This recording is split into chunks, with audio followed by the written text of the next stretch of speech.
Bonjour tout le monde, j'espère que vous allez bien. Je m'excuse d'avoir mis autant de temps à faire cette nouvelle petite pastille d'été, mais j'ai eu beaucoup de choses à faire. On est allé tourner une vidéo avec le canard réfractaire, on a fait plein de choses intéressantes. Vidéo à venir sur les consultations citoyennes et populaires. Vous verrez ça plus tard et sur sa chaîne si vous y allez. Aujourd'hui, J, voilà, la lettre J, et on va vraiment pas se casser la tête. Aujourd'hui, on va faire J comme jardin. Et on va faire J comme jardin, et jardin comme une question politique. Voilà. Et ça va aller vite parce que c'est relativement simple hein, comme thème. Jardin comme une question politique, comme un problème politique, comme un sujet politique. Et en même temps, en regardant une chaîne d'anthropologie politique, il ne fallait pas vous attendre à autre chose. Et puis, j'en avais envie parce que ça va me permettre de mettre en évidence les biais, les limites, les caractéristiques, on pourrait dire, d'un modèle théorique proposé par Bruno Latour, qui est aussi un projet politique, qui s'appelle le Parlement des choses. Voilà. Donc on va parler de jardin, on va parler de Parlement des choses, et puis à la fin, on va chanter. À la fin, on va chanter une chanson, parce que contrairement à la dernière fois où je vous ai mis dans un lien à part, là on va faire plus simple. Y a une machine agricole qui passe, donc on va la laisser faire son bruit 2 minutes. Allez, on reprend. Alors pour vous le dire en 2 mots, le Parlement des choses, l'affaire de Bruno Latour, ça consiste à faire entrer en démocratie les éléments, l'eau, le feu, les fleuves, les inondations, l'atome, les plantes, les animaux, etc. Et pour faire venir en démocratie ces éléments, il ne s'agit pas de mettre une rivière dans l'Assemblée nationale, il s'agit de faire venir des représentants, par exemple des représentants de l'atome, et qui mieux selon lui que les industriels de l'atome et les scientifiques du nucléaire pour représenter l'atome. Et ce faisant, on est d'une pierre deux coups, en faisant entrer des scientifiques et des industriels pour représenter les éléments en démocratie, on fait rentrer les sciences en démocratie, ce qui est une très étrange acception de l'idée de faire entrer des sciences en démocratie. Quoi qu'il en soit, pour les références, vous regarderez en bas de page, c'est cette idée-là qu'on va cogner un petit peu au passage, égratigner, en réfléchissant à la qualité politique d'un jardin.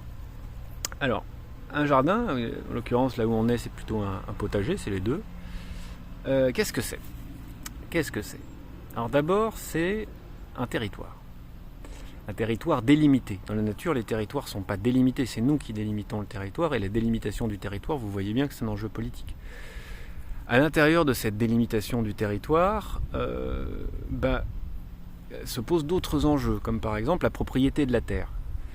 À qui est la terre ? Et vous voyez bien là encore que c'est un enjeu. Je veux dire, c'est tout l'enjeu des invasions, par exemple, mais aussi tout simplement du rapport à la frontière. Bon. Une fois qu'on a la propriété du sol, se posent encore d'autres questions politiques. Est-ce qu'il existe une propriété d'usage, une propriété privée liée au contraire à un titre de propriété ? Ils vont se poser encore beaucoup de questions entre humains. À qui vont aller les biens et les prestiges du potager ? Seulement à celui qui travaille, seulement à celui qui possède, aux deux, à la famille de l'un et de l'autre ? Comment ça se passe ? Comment est-ce qu'on répartit les prestiges et les biens, les richesses ? Donc là, on est vraiment dans du politique, quoi. Sur un territoire donné, comment est-ce qu'on répartit les biens et les richesses ? Comment est-ce qu'on ordonne les choses ? Comment est-ce qu'on rythme le travail ? Évidemment, tout ça entre en jeu. Mais le plus intéressant dans un potager, qui en fait un espace très très particulier, c'est qu'on ne travaille pas seul dans un potager. On ne travaille pas seul. Ou alors, si on veut travailler seul, il faut un effort spécifique pour détruire toute altérité. Voilà, quand vous voyez un champ complètement plane, complètement lisse, sans aucune herbe folle, sans aucun animal, on a déployé de la puissance mécanique et de la puissance chimique pour exterminer l'altérité, et on travaille entre humains. Alors, humain industriel, humain informaticien et humain exploitant de surface en fait. C'est difficile de dire agriculteur à ce moment-là. Bon, voilà. Ça, c'est une chose. Je dis c'est difficile de dire agriculteur parce que le rapport que quelqu'un entretient à sa terre quand il ne possède que le territoire, dans le fond, et des savoir-faire secondaires. Il ne sait pas fabriquer la machine, mais il sait utiliser la machine. Il ne sait pas fabriquer le logiciel, mais il sait utiliser le logiciel. Il ne sait pas fabriquer le drone, mais il sait utiliser le drone, etc., etc. Il ne sait pas faire les semences, il ne sait plus faire les produits phytosanitaires, les engrais, les insecticides, etc. C'est vraiment un rapport d'exploitation de surface, quoi. Bon. Alors, une fois cela dit, revenons à nos moutons. Une fois qu'on a négocié la délimitation du territoire, attribuer la propriété, la qualité de la propriété, la qualité de l'usage, qui travaille, quand on travaille, etc., etc., on se confronte à la question des autres. Alors par exemple, ça sera très facile pour vous à vous représenter, même si vous n'avez pas de potager, ceux qui en ont, ils le savent tout de suite, les insectes qui viennent polliniser. Si vous avez des courges ou des courgettes, vous allez les attendre avec grande impatience. Même si vous avez des haricots, vous allez avoir envie que des insectes pollinisateurs viennent dans vos fleurs, dans les fleurs de vos fruits, et ils travaillent et mélangent les pollens, tout ça. Bon, voilà. Par ailleurs, que vous travailliez pour ou contre, vous allez avoir affaire à des animaux. Ici, par exemple, notoirement, j'ai des faisans assez taquins. Il y a des pivers, il y a des petites mésanges un peu partout. Je parle bien des oiseaux les plus communs. Et j'ai aussi une petite bataille, parfois, un petit peu quand même, avec les lièvres, avec les sangliers. Ça serait plus violent, mais heureusement, eux ne passent pas trop les limites symboliques le long de la frontière du potager. Alors il y a des biches, mais alors pour le coup, une fois on en a vu une, et puis sinon des chevreuils. Et les chevreuils, pour le coup, c'est presque pour les protéger qu'on essaie de les empêcher de rentrer, parce que quand ils nous voient, ils ont peur et ils se blessent en sortant, parce qu'il y a encore des bouts de grillage qu'on doit enlever, mais qu'on n'a pas encore enlevé. Et donc voilà, il y a des relations comme ça politiques avec les animaux, évidemment, avec les limaces, avec les papillons, avec qui vous voulez. Et alors, que se passe-t-il si vous voulez organiser une discussion, un petit parlement du potager, pour savoir qu'est-ce qu'on va faire? Est-ce que toute cette zone fleurie, on la garde ou est-ce qu'on la garde pas? Est-ce qu'on fait des allées de circulation où on puisse marcher plus confortablement mais où il y ait moins de plantes sauvages? Est-ce qu'on met plus d'eau, moins d'eau? Pourquoi? Est-ce que les zones d'ombre, on les conserve? Est-ce qu'on les plante de rhubarbe par exemple au détriment de ce qu'il y a là? Bon voilà, les noisettes, comment on gère tous les noisetiers, est-ce qu'on les ratiboise pour faire du BRF ou pas, toutes ces questions-là qu'on se pose. Si je devais questionner toutes les parties prenantes des vers de terre aux abeilles, en passant par les limaces, les papillons, les sangliers, les voisins. Alors évidemment, je n'ai pas parlé des voisins, j'ai des voisins agriculteurs juste derrière qui travaillent, avec eux aussi, il y a une négociation naturellement, par exemple sur des sujets très lourds, par exemple l'eau. Je suis obligé de recevoir l'eau qu'ils m'envoient et obligé de leur rendre. Et en gros, ils me renvoient l'eau du haut d'un champ et d'une forêt d'un côté, donc elle est à peu près à moitié propre. Et quand je la rends, moi je la rends aux vaches, donc je ne peux pas l'empoisonner non plus. Donc vous voyez, c'est vraiment immédiatement de la négociation politique sur la gestion des biens communs. L'eau, elle pleut pour eux comme pour nous, enfin je parle pour les voisins comme pour nous, et son entretien est une question politique notoire. Bon. Donc, je peux organiser un petit parlement assez facilement avec mon voisin autour d'un café. Avec l'autre voisin, c'est un peu plus dur parce qu'il habite à quelques kilomètres plus loin, mais c'est très très très très faisable. Enfin, il n'y a aucune difficulté avec les apiculteurs.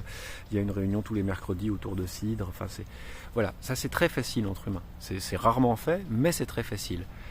Avec les animaux, dans le fond, on pourrait se dire c'est pas possible. Je peux pas faire parler tous les vers de terre de mon sol. Je peux pas faire parler toute la vie bouillonnante là, qui s'agite dès que je remets une motte.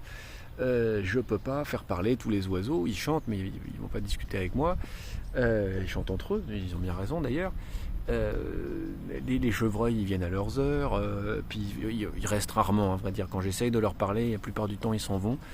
Quant aux lièvres, effectivement, il y a des lièvres assez ahuris qui peuvent rester pas trop loin, mais une fois encore, la conversation est... Enfin, ils ne parlent pas la même langue que moi, ou moi je ne parle pas la même langue qu'eux. Il y a un truc qui... Vous voyez, on communique mal. Donc comment fait-on Parlement là? Comment fait-on Parlement? Il y a deux solutions principales. La troisième étant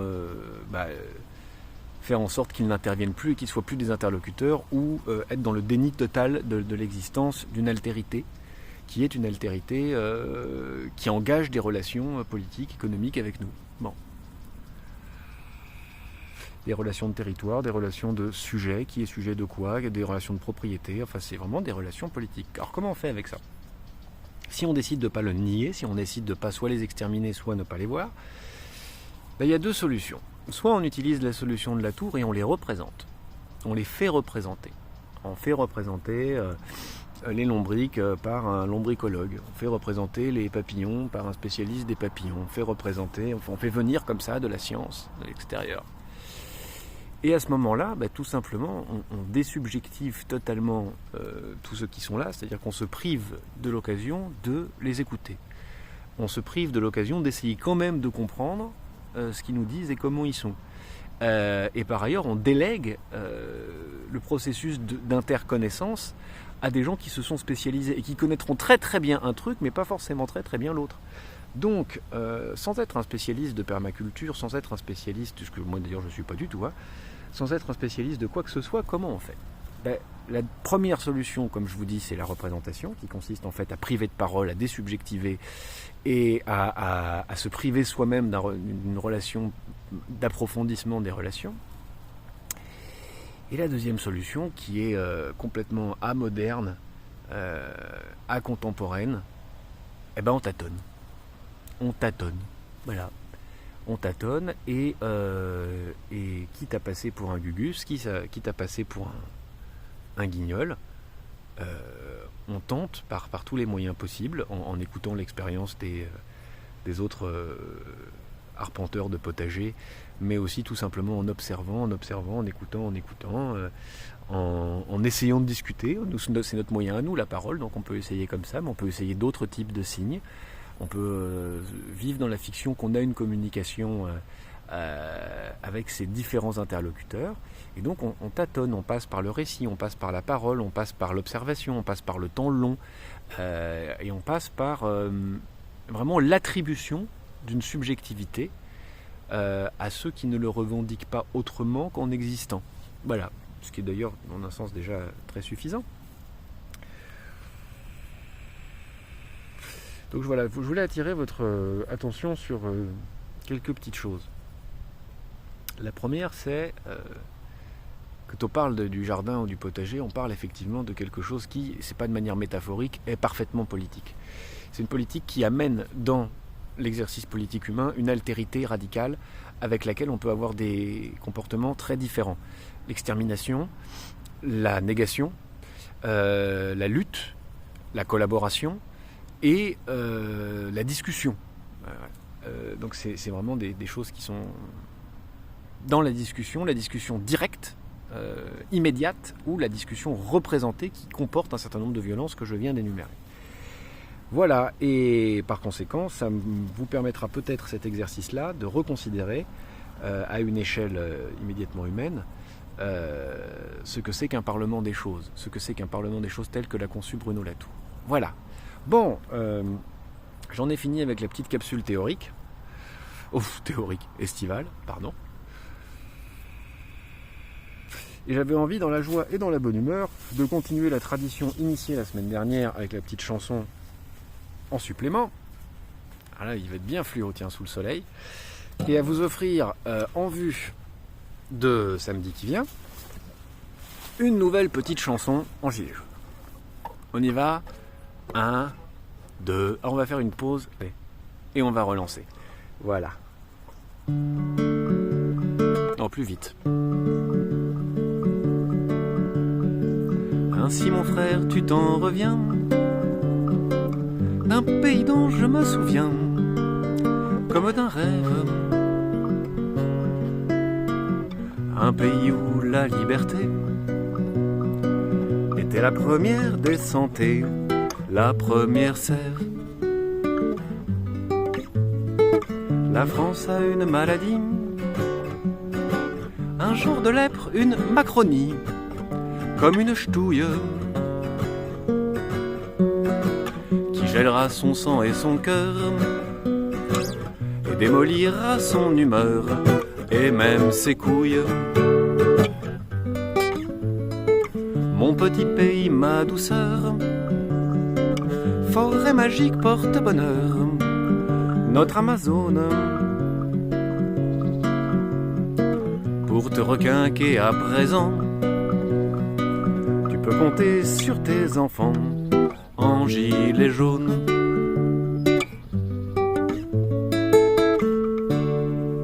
Et voilà la petite chanson. Portez-vous bien, amusez-vous bien, demain et les autres jours. Et on se retrouve dans approximativement une semaine. Je pense qu'on aura affaire au cas. C'est comme ça, voilà, dans notre fameuse abécédaire. Sur ce, salut tes joies et à bientôt.